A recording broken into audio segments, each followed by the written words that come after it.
Maraming mga bubo tulad mo walang alam. Gusto kayo ng jokes, ba't kayo nasasaktan?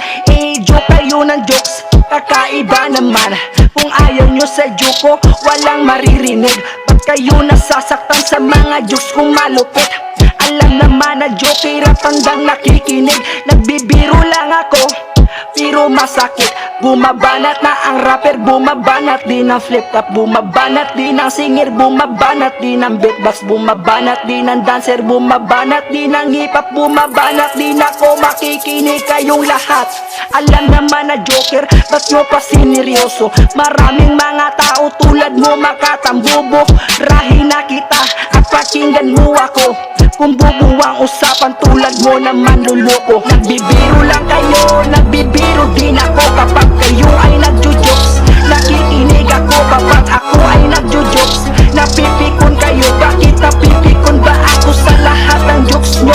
Nagbibiro lang kayo, nagbibiro din ako. Kapag kayo ay nagjo-jokes, nakikinig ako. Kapag ako ay nagjo-jokes, napipikon kayo. Bakit napipikon ba ako sa lahat ng jokes nyo? Kung bubuwang usapan, wag ako iba na lang. Maraming mga tao tulad mo walang alam. Gusto mo marinig o ayaw nyong marinig ang aking mga sinabi, wala akong pakialam.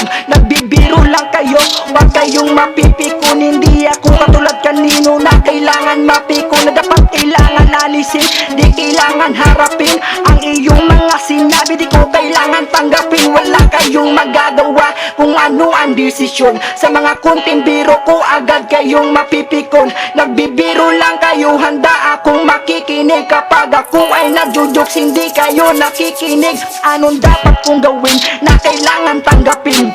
Sorry mga tol, wala akong inihiling. Kung nasasaktan kayo, wala akong pakialam. Kung ayaw nyo sa jokes, umalis kayo sa harapan. Nagbibiro lang kayo, nagbibiro din ako. Kapag kayo ay nagjo-jokes, nakikinig ako.